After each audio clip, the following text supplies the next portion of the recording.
Basta ang tanan, matagal ko details, ingon din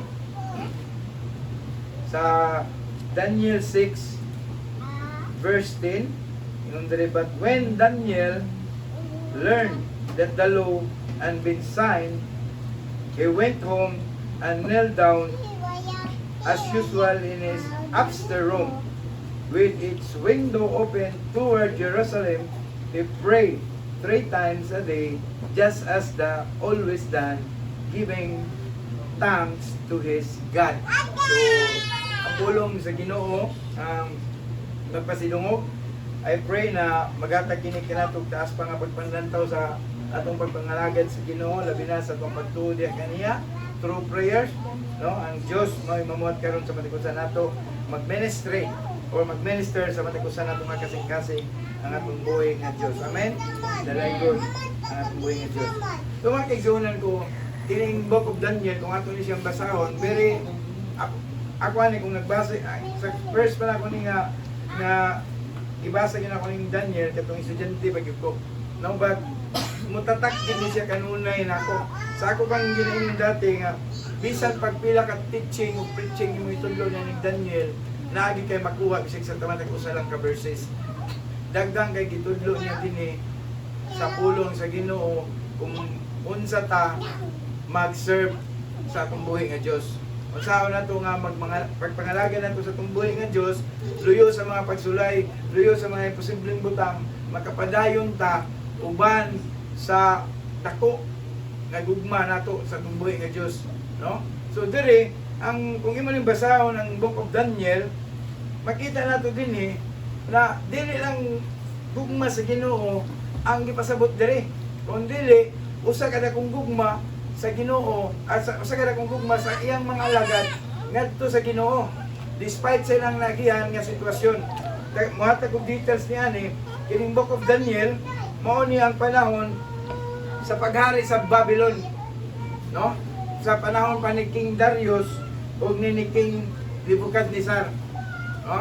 Santang kani nga panahon sa iyang mga barkada kang Shadrach, Meshach, Abednego atong mabasa, gusto sila paluhudon sa gibuhat nga idolatry or idol statue or inang kanang ulit, no?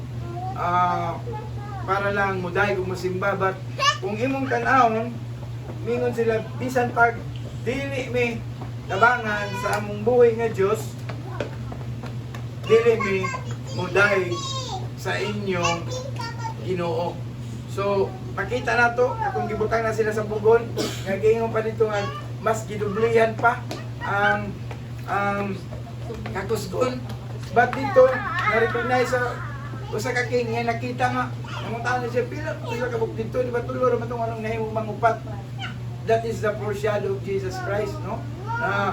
Wala gyud bisag isa nila nga natatsa, pero katong niduol rito agilam mo dito sa kayo o nangasunog sila, no? But diyan na to makita nga grabe gyud ang ilahang gugma. Kung tanaw nimo, grabe ka sa lisod sa ilang sitwasyon. Naa sila sa lugar na slave sila, nakakuha ang ilang pagka-youth sa ilang panahon pa sila pagkayang people pa, kuha na sila kanang kung sa ingon pa prisoners of war, no? Kay by kingdom ang ginang sa una, by kingdom man ang kalakaran, magilugay yung kingdom, no?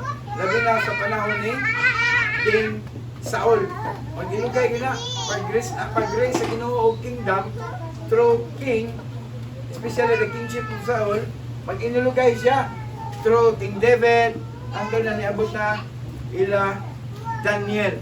Abot na sa time ni King Darius ug ni King Nebuchadnezzar. Dinhi sa panahon sa Daniel 6, kini nga panultihon, no? Taga matag og details para atong makuan karon ma-apply nato sa atong prayer meeting. No? What is prayer? No? Dili mga kaigsuonan ko, kani nga time nakakuan si King Darius, naka-desisyon siya nga magtalaga siya og 120 ka leaders o ka officers for 120 province. Grabe nga kadako. No? Province ang gisgutan dire. So kung maingon ta aning Pilipinas, Cebu, province of Dumaguete, province of Leyte, province of Samar, province of kanang tanan kasi sa Pilipinas by provinces na ay mga tagusa ka leader. Among all the 120 leaders na ay talaga nga tulo ka leader, including Daniel. So but through the anointed or the skills and gift of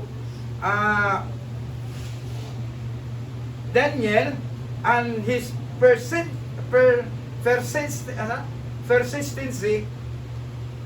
through righteousness and obedience to the king and his leadership, siya ang nakitaan nga maoy pa guniton sa tibuok. So di na nagka-may-ada nagkanaay kaning jealousy, aduna nay inggit nga nahitabo. But ingon pa ganit din sa kaning duha nga mga giingon nga mga administrator nga atong kinahanglan nga ato gining ibagsak ni si Daniel. Kay kung atong tan-awon blameless ni siya, wa gyud ni makita nga mali sa iyang kinabuhi. Even ang iyang pagka matinud-anon o pagkinabuhi nga sulugoon labi na sa tong hari, labi na pod sa iyang pagdaig sa iyang buhi nga Dios. O nagi but bisan sila nakita na nila nga pinasahi gyud nga tao, no? So inay matapad nga pinasahi ka. Pinasahi kita. Kay iya man ta sa Ginoo. Sama ni Daniel, no? So di nila ko na-realize through sa mga nagihan ako nga mga problema nga pinasahi gyud ta sa Ginoo. Walay pwede mo bungkag nato. Walay pwede mo bira nato maayo luyo sa at mga pagsulay kung magpabilin ta nga magpaubos sa tumbuhi nga Dios. Ingon pa pulong sa Ginoo, vengeance is in him. So iya ang mga pagbalos, no? So dinhi makita na to ang rebellion, heart sa duwa. Di nila madawat. Antay di ko musubot ba? Ana siya dayo lang na. Ba? Dayo lang na siya diri sa ato. Kaya kumbaga prisoners of war manakita. Kadugo kita ni Darius. Iya kita pagkanin sila mga Hudyo man eh. Diba? So pinaagi niya na ilang ipangitaan pero yung sila wa man tayo magkitaan sa iyo. Pero unsa lang gibuhat? Ingon nila magtalaga ta. Ingon na to itong hari si King Darius nga mudahig sa iyang Ginoo. Na kung kinsa po'y mudahig sa Ginoo ni Daniel o magampo sa Ginoo ni Daniel, ipakaon sa layon. So ilang gadto ang hari. So ilang gisabot, ingon nila long live king. Alo na ta kami sudyot nimo na kumusugot ka niya ni tatakan nimo pinaagi sa ginabuhat nato sa atong balaod labi na sa Babylon o Persia. Once ka matatakan sa imuhang ring, dili na pwede mabawi. Niyo lang king na unsam din na. Ingon nila kinahanglan wala gyud kinsa nga mudahig sa lain nga Dios kung dili sa ato lang Dios o sa imo nga Dios. Of course, sagot dayon ng king Darius, no? So yan gitatakan. So kasi kay balo nga para dito sa iyang best friend. Nahimo niya ning best friend si King Darius ug si Daniel. Nahimo niyang amigo gyud, dili lang niya kanang katapat or unsa ganang posisyon sa kanang di lang niya mayordoma o mayor kung lalaki mayordoma ba gyapon? Mayordomo. O mayordomo sa tanan, no? Administrator. Di ba kung sa munisipyo o sa city hall gawa sa mayor, lagi na siya administrator, kanang administrator mo ginay. Mag-administrate niya sa tanan. O agi gina sa iya. So, di na sila masugot nga si Insani, si Daniel.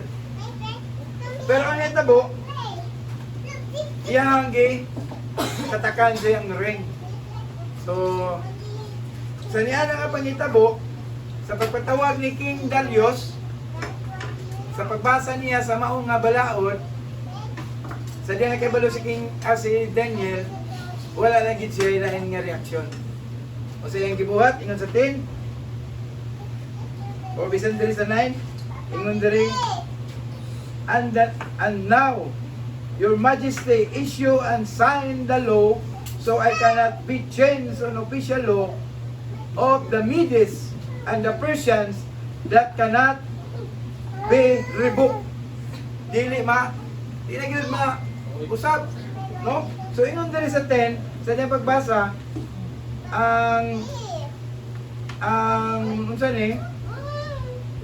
Response in Daniel, but when Daniel learned that the law had been signed, he went home and knelt down as usual in the upstairs room with its window open toward Jerusalem. He prayed 3 times a day, just as had always done, giving thanks to his God. So, ayan gibuhat, instead to, pwede ko niya ito bangiyon ba? Okay, partner ko kayo siya sa king. Pero, instead to react, despite sa mga sitwasyon, niuli na siya kung siyang ginabuhat. Iyang gibuhat, niuli siya, o nibalik siya siyang daily routine. No?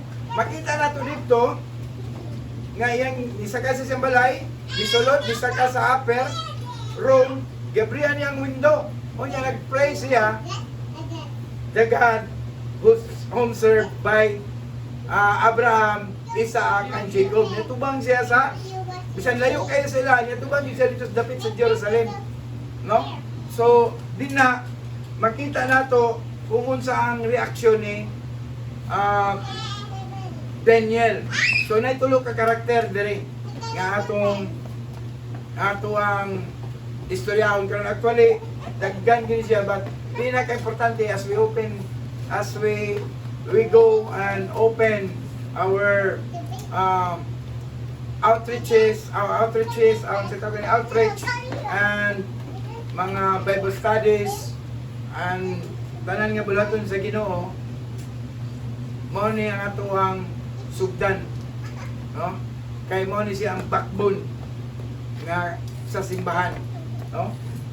Naitulo ka klase. Number 1, ang una, of course, si Daniel, ako lang ikuan, bonus na to. May bala na to dire sa kining tulo nga karakter, usa nga gibaraguan iyang identity. Kay balo siya kung unsa iyang identity.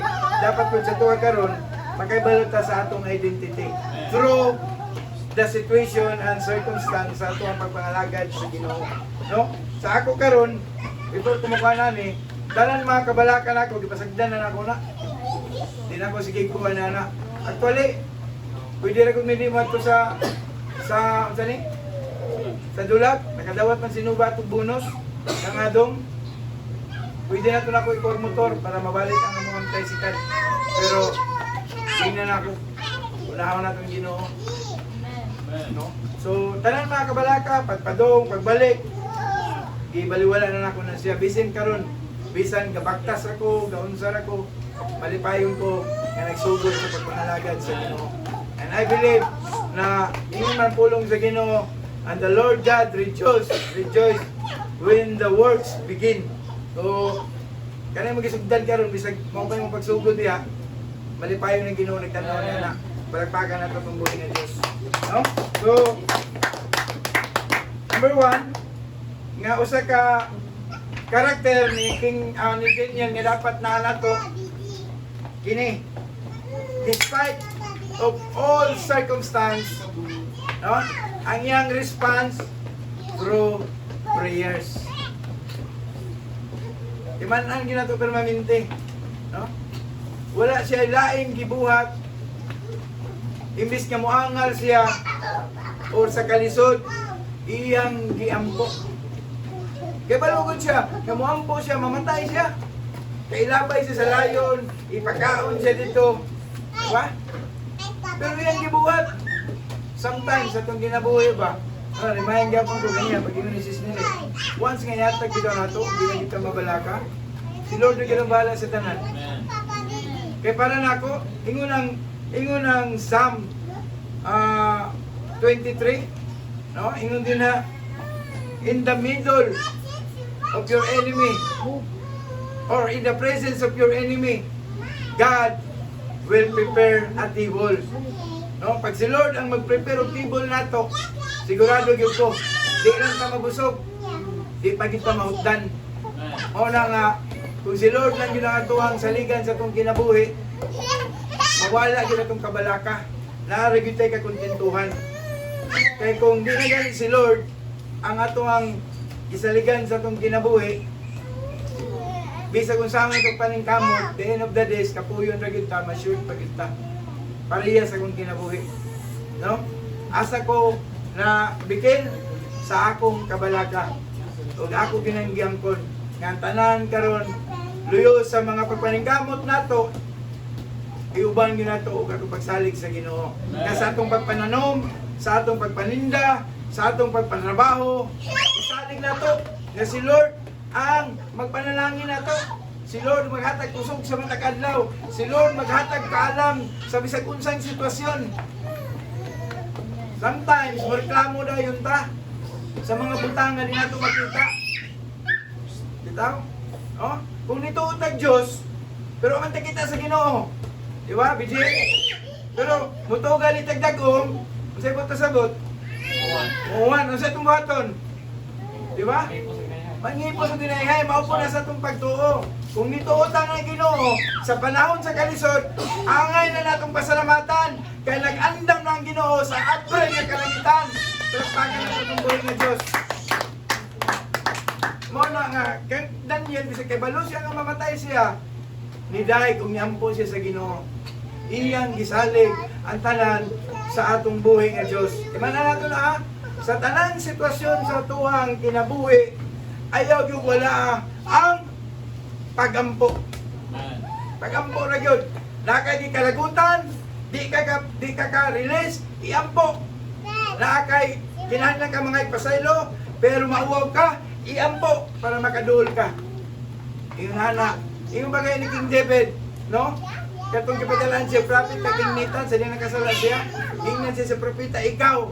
Pero sa inyo ni King David, talikod siya, ingon niya, Lord, give me a clean heart.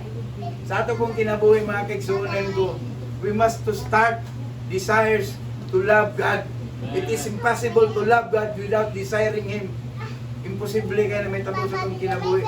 Kung dili na ito hingyapon ng Ginoo, nga ito gigugmaon, dili ta maabot sa inanang level.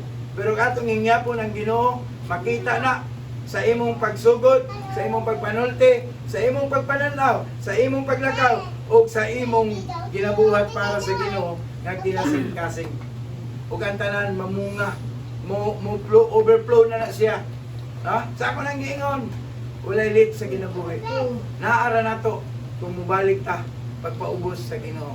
Kung kalimtan na ito tanan, mga negative, ang atong unaw-naon, ang positive, kanunay para sa Ginoo.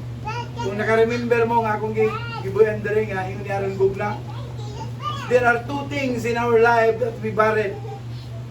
One is to always look back na atong ginasisi tanan pangitabo sa itong kinabuhi. Kung di na ito madawat nga, hinanglan yun. Hinani. That's why, na-barrier ta. No? Ang ikaduha, nga naglubong sa itong kinabuhi, we're always wanted or we're always want to the future. O ka para ugma, delikado ba kayo hinani para ugma, para hinani. Ba't yun ang pulong sa Ginoo sa Matthew 6:34, sagli ang ugma nga para magsulbad sa iyang ugma. E yung panaharan ko nga, na-bless ko niya, live for your now. Puy ang imong karon. Sagdihin ang mga kabalaka, give it to the Lord, and all the rest, the works of the Lord will give us an open heavens and shower His blessing to all who believes the Most High God. Panilahin pa. So, di man na to, prayer gyud. Ikaduha nga karakter nga nakang kang Daniel. Ingon diri, usa ingon diri. He go home and as usual isaka sa taas, he knelt before the Lord and he opened all the windows ug niatubang siya sa Jerusalem, portraying the kingdom of God. Ang gisalig tanan. Meaning to say, sa atong kinabuhi, ayaw wala ang mga pag-ampok. Every day. Siya diri ginon 3 times a day. Na-remember ko kato nami border sa una sa balay ni Minuba dito nga ang gipuy-an sa tatay ni Cecil na nag-board sa mga dito nga Muslim kaya Pakistan. Pero kada adlaw siya mag-ampo siya basta pag niya yung mga lawas yung tiil. Pero grabe, consistent yung ampo ba? Way putol. Kunya kay nung ko. Bisan gyud malituon siya no, pero wa gyud mawala yung pag-ampo. So sa ato pod as we claim na believers na ni Christ, di po natulungan sa atong kinabuhi ang mga pag-ampo. No? Ato yung ibatasan. Mo na kanang giyon nato na karon nga the second level of faith sa pag-atubang nato sa 2026, patasan nato atong pag-ampo sa atong kinabuhi. Amen. No, kanang makuha ginato, ayaw tugtiyam, di bitaw mo mutungkad ang imong singot o ang imong luha o imong sipon nga mag-abot din ha. Pinagi sa imong pag-ampo, tingnan mo nato na. Dili man ingon nga kanang kuan tara na sa ato, no? Muhatag kay tag time sa social media, muhatag kay tag time sa uban nga mga butang. Why not? Sudlo na itong presensya sa Ginoo, pinagi sa mga pag-ampo. Sa pag-uban naman nila BJ, ako yung ginaikuan sa ila. Kasi kapoy ni sila pagkaong ginako. Human ako devotion, pagkaong ako ni sila mga 4:30, no? Kaong ginako sila. Nganya, dila ako magwali. Nag-imbitar ko dito mga kapastoran para muwali sila sa amo adiay. No? So, salamat ko sa Ginoo nga kabalo ko nga gitanong dito sa Ginoo aron mutubo sa matag usa nato, no? So, hinga po nato kung tinuod nga may gugma sa Ginoo, hinga po nato ang tanan mga butang nga kapa himaya sa Dios. No? Leave everything. Ingon pa ni Jacob, dili ta kabuhian. Basta di ko nimo panalanginan. Di ba? Si Jacob, kato nagigbugno siya sa Ginoo. No? Ingon niya, di ta kabuhian. Ingon ang niyang kabog na buhi ko. Pero niya, di ta kabuhian. Mintras, dili ko nimo panalanginan. You know what? Ang ato ning kalisod sa pakigbugno, hindi nga pakipagbugno, ang presensya sa Diyos, nag-uban sa kalisod sa atong kinabuhi. Mauna nga, ang kaning kalisod sa atong kinabuhi, tamakan ta ni si babaw. Sama sa igil bitawog na naagani kaning mga bagyo tuwa siya sa ibabaw. Pwede siya maigo sa bagyo. Ang tuno sa kuno Pastor Purge, kanang problema ug maabot sa tuwa, ayaw sudli. Dito kasi babaw. Tamaki. Ayaw ibutang si mong ulo. Ibutang si mong kasing-kasing. Mo na na-learn ako mga kaigsunan ko. And now, as we start 2026, patasan na to consistency in prayers. No, ingon dia sa ang sige na kanang sa prayer nga Philippians ba na? First Thessalonica. Sorry. Ingon dia, ang sige ingon? Pray without ceasing. No? Sa atong kinabuhi, sige. Ampo ta, tanaw na to. Di mamabring kalangitan. Ang mabot ka ng time.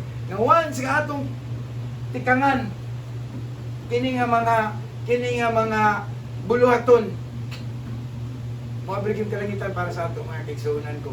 And I was been there to all the testimony nga ako, di lang ako ug sa uban mga tao nga gipagpala sa Ginoo karon. Dili masama ang mag-desire para sa kingdom ni Lord. Amen. Unahon na to si Lord. Pagwan si Lord ang atoang hinyapon. Kanang delight yourself into the Lord and He will grant all the desires of your heart. Kinahanglan masabtan nato ang differ, ang profound na yana. Delight means gihatag nimo sa Dios. Ang desiring kang Dios lang gyapon. Siya na nagbahala ni ana. Ingon sa Matthew 6:33, seek the kingdom of God and His righteousness. Walay bag-o ni ana. So kung siya atong unahon, naa sa iya, may balaan na sa atong pagsunod sa Ginoo. Naay twist, naay kabaguhan, gikan sa pagpanulti, gikan sa paguna-una, gikan sa pag-response, gikan sa paglakaw, o sa pagsunod. Mga itong timanan. Kung labaw sa tanan, kay baluta mo paubos sa tanang sitwasyon, nga ang kanuna natong lantahon, nga mahimaya ang Ginoo sa atong kinabuhi. Pero gani, kung dili nato ni sugdan, pinaagi sa pagpaubos sa atong buhi nga Diyos, ayaw pa na pray nga wala ni sato, o ako kung gituan, wala magini sato. Natin mga kanya-kanyang mga pagsulay, yung kasi 6 minutes. Pero ato yung sanayon, nga naatay clean heart. Pag naatay clean heart, kasama ni King David, andam yun na, mudawat sa kamaturan. Kaya ang kamaturan, may maghatag na ito kaluwasan. Dalay ko ng Diyos. Amen? So last, ingon din sa to, first, pray gapon. Ingon din, in every circumstance, our response is what? Pray. Second, the routine or the identity of Daniel is to pray. And last, ingon dire, we give always done in giving thanks to the God. Sa uban translation ani, giving praises to the whom He served. Pag praises ang gamiton or praise, labi na sa Greek word or Hebrew word, it is devoted. Totally surrender. Like offering to the Lord. Naka-angkor. Karon sa website, ang ilang tema atong kuan angkor. No? So naka-angkor ta kanunay ang Ginoong Jesucristo. Once we praise, we give our life to the Lord. Wala tayong praise kay tungod sa mga material na butang. Ni praise ta sa iya tungod sa iyang gibuhat nga kaluwasan sa matag usa kanato. Kini nga kaluwasan mo'y magbugkos kanatong tanan kung ato gid siyang sundon. Ingon pa diya, if you obey and so tingin diya, if you love me and obey all my commands, I will love you even the thousands of your generation. Maluwas gyapon ang tanan natong gikabalakan labi na sa atong mga loved ones. No? So I hope and I pray nga kining thanksgiving nato ka Lord or atong praises kay Lord, this is our prayer. So magkaigsuunan ko kung inyo na tanan as we go in prayer tonight, let us pray to start our all outreach for the expansion of kingdom of God. No? Atong buhaton kini sa Colossian with heartily. Walay pagbagulbol. Walay doubt. No? So, kung nangambisyo, kung nag-desire ta, nga matubo ta sa tanan aspekto sa itong kinabuhi, physically and spiritually, let it starts in our heart. Sudlan nato sa itong panimalay. Sunod sa kining simbahan, nag-entra sa ito sa Ginoo. Mahimot ang testimony para kay Lord. No? Let's do it heartily. And this is our excellence to the Lord. Buhato na ito, bisag wala. Nagtanaw ang leader, wala nagtanaw si pastor, wala nagtanaw ang vice chairman o ang chairman. Kung sa ito makita, para ikamaayo sa uban, ikamaayo sa simbahan, atong buhaton nga, kinasing-kasing, uban sa pagpasalamat o pag-ampo. Dalay ko ng Diyos, I hope and I pray, nga mutisok sa matagusan nato nga kasing-kasing, sa malumoy, nga kinasing-kasing, para sa ikaymaya sa atong dalaygon nga Ginoo. Balik na ko sa atong inisip.